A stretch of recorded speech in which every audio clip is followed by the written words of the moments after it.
guys, welcome to this month's album breakdown, and this month we're going to talk about The Ties That Bind. This is going to be the first half of a two-part thing, and if you've seen one of these things before, you know how I do it. I basically break it into two halves. The first half I talk about how the songs kind of work in context on the album, and then the second half I talk about like kind of any themes that sort of link the songs together. So without further ado, let's do The Ties That Bind, and let's do the songs in context. Okay, so the first song on the album is a song called The Darkening, and it's an acoustic song, and it's just completely acoustic guitar, nothing else. And it's the first time anything like that's happened on a Morass Of Molasses album, and I think it was a deliberate intention from me to let people know that this was going to be a different type of album. It wasn't going to be like the normal thing you expect from us. And it's actually two acoustic guitars layered over each other with some sounds of the forest in the background and things like that. And it was definitely establishing a mood right from the outset, and particularly pretty bit of guitar. Obviously, because it's not really a song, it's obviously nothing that we ever play live, and I've always like kind of wondered that if we could ever incorporate it into a set one day.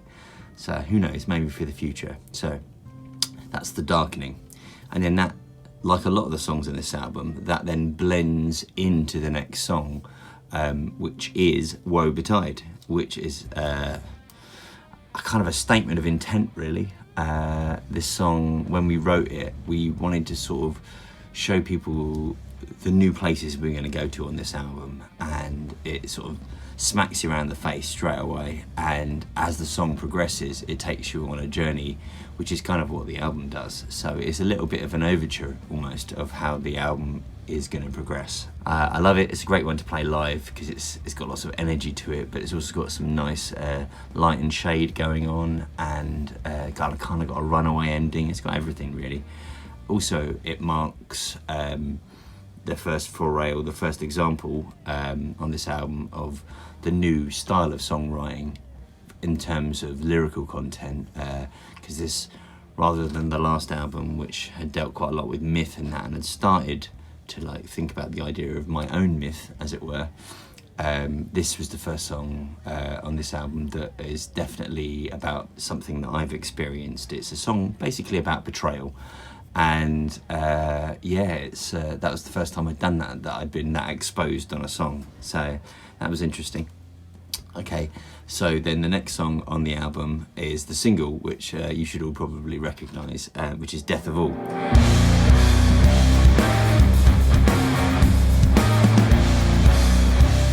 Most of you will probably have heard the reasons behind this, the detailed reasons behind it. If you haven't, I'll put a link up here, and you can go and check out the more detailed video about like kind of my various exploits that led to the themes behind this song. But nevertheless, as I mentioned before, this is a song that is about an experience that I had personally. So both of these two songs so far have been about things that are personal to me. So that marked a shift in my songwriting of no longer using like the buffer, as it were, of things like myth, actually writing songs about things that I'd experienced personally, and I guess using the songwriting as catharsis in a way.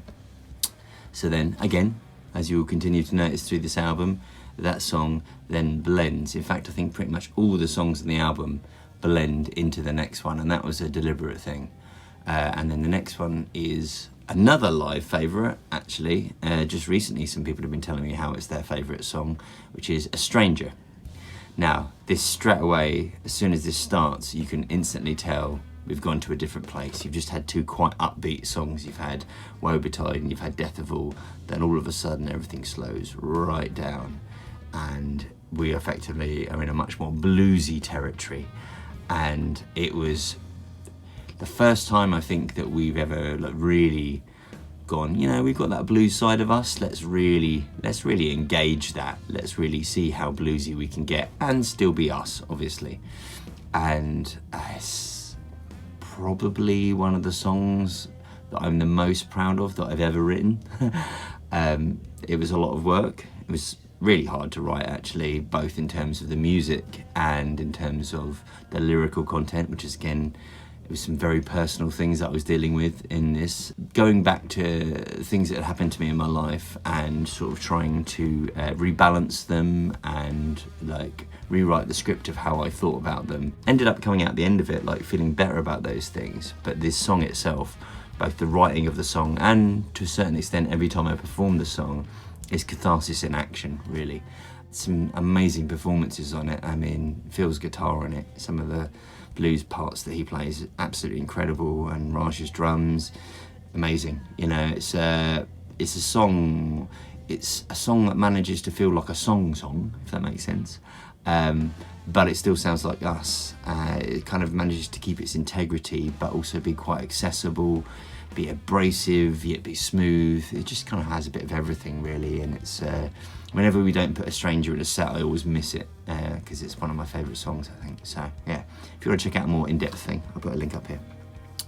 Okay, so we've obviously had The Darkening, and we've had Woe Betide, and we've had Death of All, we've had A Stranger, and then after A Stranger, there was a curve down, because I knew, as I always think about vinyl, the vinyl was going to be starting to come to an end. And the last song on the first side of vinyl, and the last song I'm going to talk about in this video, is a song called Legend of the Five Sons. First interesting little thing about this is that there was actually a slight spelling mistake on one of the versions that got sent to the record label.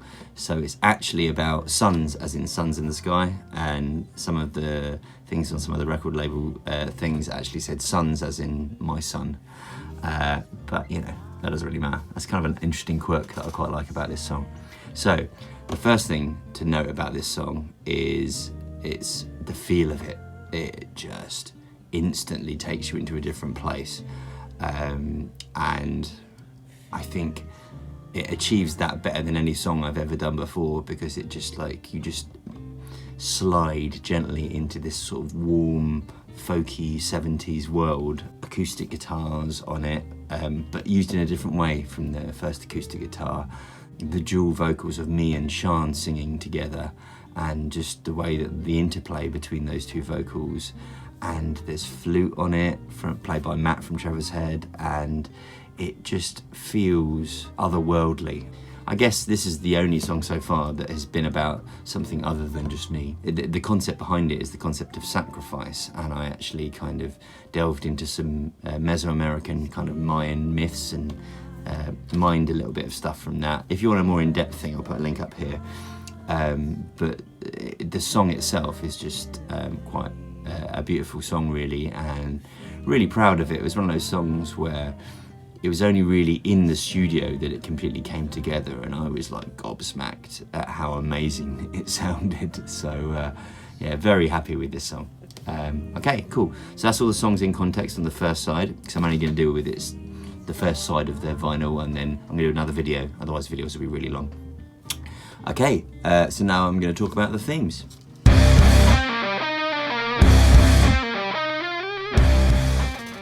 So I've kind of sort of hinted at some of the themes that sort of make up this album, but I want to talk about them sort of more in depth here.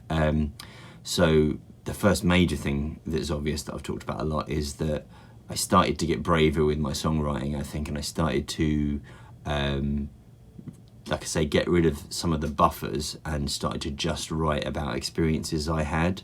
Now, I still tend to use a kind of a poetic language in my lyrics and all that. And obviously sometimes when I'm screaming, people can't always understand the words, but I suggest you go and check out the lyrics because I'm quite proud of them. Yeah, and just kind of used the whole album in a way as a means of therapy, if you want, a way of me sort of dealing with some of my demons, dealing with those kind of things that kind of buzz around inside your head. And personally, for me, I found that writing music is, for me, one of the most effective ways to kind of make sense of stuff that is upsetting me, or stuff that I just can't stop thinking about, that I start spiraling, my thoughts start spiraling about, or just old wounds that have never really healed. I found that music is a very good way of like redressing them, transforming them, you know, metamorphosizing them into something new. And kind of taking away a bit of their power over you and turning them into something beautiful, really. So that was definitely something that comes through a lot more in this album. There's also some more general interesting things, like the theme, sort of almost visually, for this album was a dark forest, as it is reflected in the artwork and things like that. But I wanted the songs to reflect that in subtle ways as well, and so that's why there is, behind the entire album, there is a track which is just a sound of a forest that I recorded with this little digital recorder, and that is like really subtly behind the entire album. So if you listen to it on headphones, you can kind of hear it, and it kind of definitely puts the album into space. And when we were designing like the reverbs and stuff like that, we wanted the reverbs to sound like they were in a forest. And there's obviously references in the song names to things like roots and leaves and things like that. So the theme of the dark forest continues throughout it, and I was really pleased with that. It's, I guess, I almost hate using this term, but I guess it is a concept album, and in the way that all of the songs link together. I mean, actually it was quite difficult to do that. It's quite a lot of work to make the songs link together, and if you want to enjoy that in the best way, I always think it's on vinyl, when you hear the songs linked together, because you know, sometimes when you're listening to it on streaming services or other things like that, there's sometimes a little jump when it goes from one song to another, even if it's supposed to be continuous, whereas you never get that on vinyl. So personally, my favourite medium for listening to this album on is vinyl. So cool. So yeah, so that's The Ties That Bind. I hope you guys have enjoyed this first part of breaking that down. As always, I ramble a little bit, but I think that's the kind of the point of these videos. I'd love to know what you guys think. If you're part of our Patreon group and you have any questions about The Ties That Bind specifically, then feel free to ask us in the Q&A. And for those of you that don't know about Patreon, consider checking out our Patreon page and supporting us. And yeah, I'll see you again next month when I'll do the second half of The Ties That Bind. Cheers guys, bye bye.